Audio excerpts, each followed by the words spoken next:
So welcome, it's Friday evening here at Monza, end of a quite fascinating day of track action actually. Two quite thrilling sessions. Kimi Antonelli's very short first run in a Formula 1 car, one of the big talking points of the day. Sweltering weather, interesting tyre dynamics, and a paddock, little bits of gossip here and there, but quite exciting. I mean, there's no doubt today's big story was Kimi Antonelli's kind of crash.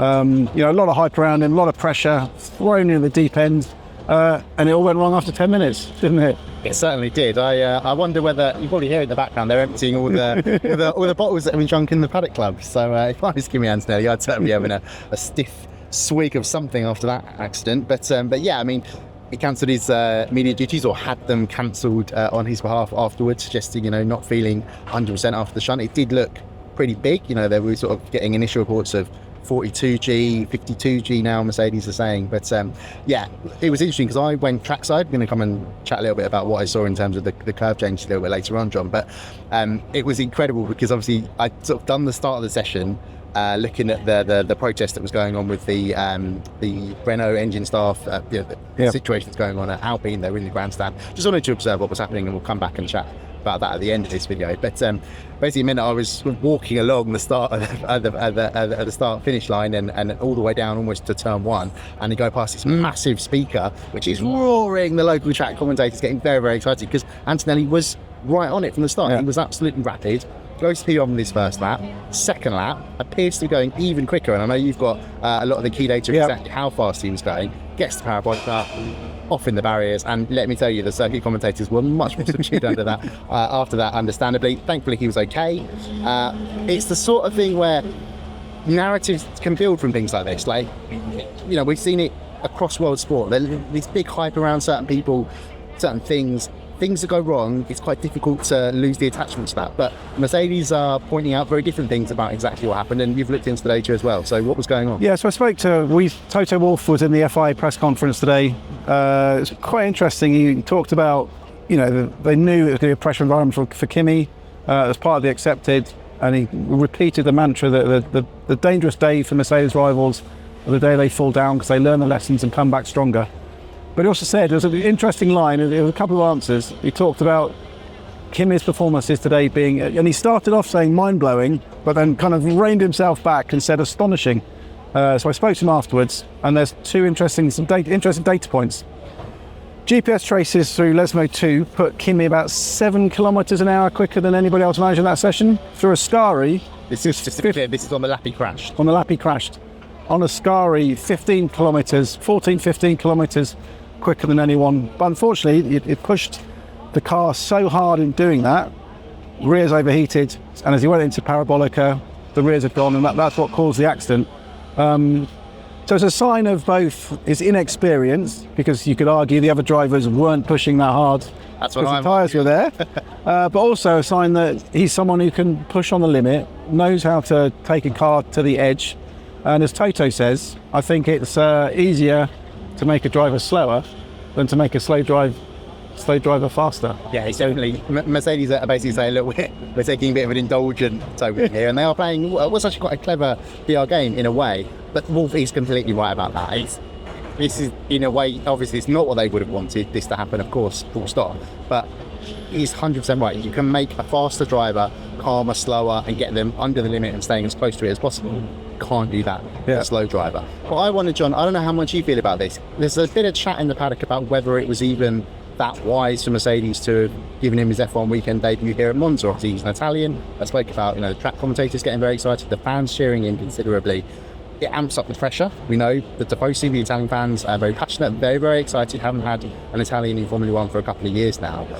But also I wondered whether maybe there's potential parallels between a current Ferrari driver, Charles Leclerc, and what he did in 2016 when he was racing in GP3. Had a few outings for Haas that weren't particularly impressive.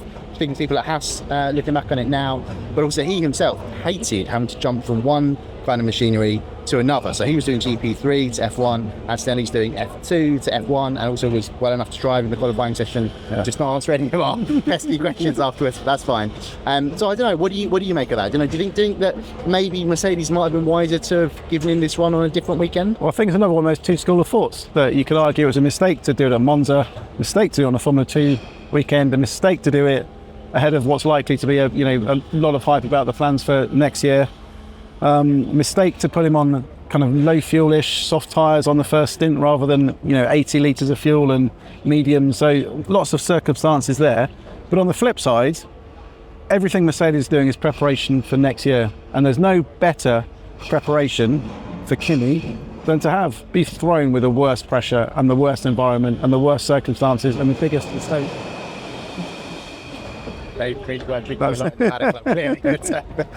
Fair enough on them. So you could argue it's a learning exercise, and it's all about next year. And if I was Toto, I'd look back on today and think Kimi's learned his lesson. He's not going to do that again, and he's far better prepared than if he had had a low-key outing somewhere nondescript, ran around, finished 15th, and the team were very happy with his feedback. Unless he does it again. And I will point out that I said on this video yesterday, there'll be quite a lot of questions asked if he does amazingly shunt immediately early in FP1. Sometimes my predictions can be correct. But anyway, John, I wondered, what did you make watching along on TV of the track changes? Now, there was much discussed yesterday, a lot of suggestions, especially from Daniel Ricciardo, that it's really altered the character of this track. I'll get into a little bit about what I saw from my wander trackside, but I just wondered, what do you think of the spectacle from the sort of TV product? I think it doesn't look that different. I think the drivers aren't happy about the challenge. The curbs at Ascari around the circuit last night, they're completely flat. It used to be, the drainage ditches that the wheels would get hooked in and you could pull around, so I don't think it looks as spectacular. But I think the biggest change is the asphalt surface. It's offering a lot of adhesive grip, more bottles being thrown away.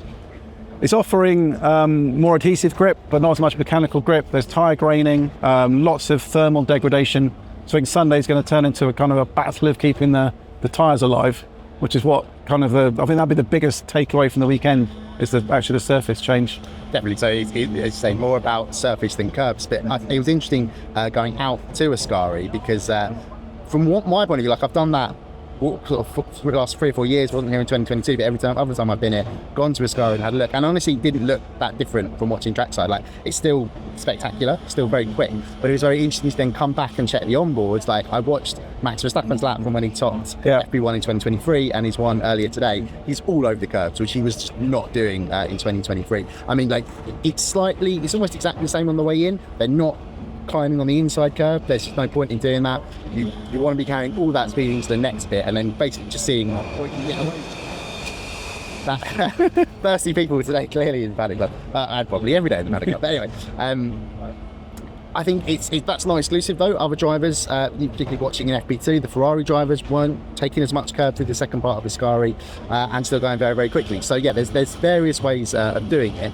But yeah, it's interesting. I think this one's going to boil down to a sort of drivers versus everyone else's perspective, because I can totally get that from their point of view, nailing that run, and obviously it's the same case or a similar case at the other chicanes here as well, that must be so satisfying when you nail it, and knowing that the true greats of Formula 1 have done that before you and that sort of thing, that sort of mentality. I really do appreciate that. But to everybody else, us mere mortals, doesn't look that outrageously different from now. But anyway, I'm sure we'll be chatting about something completely different when we come back here in 2025. But yeah, you mentioned how potentially the race will be changed. I think that's a big talking point, because team people that I was speaking to post FP2 basically debate right now, as the sun falls and night gathers here in Monza, is this race, which arriving we were expected to be a nailed on one stopper, that's because of how high the pit lane time loss here with going down the pit lane speed limiter, everybody flying by normally stayed out on their flying laps.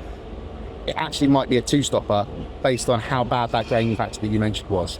Yeah, it's interesting. So, end of the first day, we're running out of time because we're quite limited on how much we can film in the paddock. But you've done the number crunching.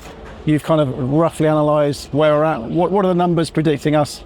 Very briefly. At the moment, Red Bull strongest, so didn't get to do a performance run, but on the averages on the medium tyre have a slight edge. What's wonderful is that basically McLaren, Mercedes and Ferrari all within a tenth on those averages, But equally, other people in the paddock are saying they're completely meaningless. Don't look at them because the drivers don't know how to do a race stint here yet. You go off too hard, the graining comes, and that's it. You know, back off enough. Things get, just they haven't understood it yet. Helmut Marko saying Max Verstappen, he backed off on another car and suddenly was miraculously okay. So a lot they don't know yet, but that could make the race smooth. Exactly. We love it when the teams and the drivers don't know what's going to happen. We'll be back for more tomorrow, qualifying on Saturday, and obviously the race on Sunday.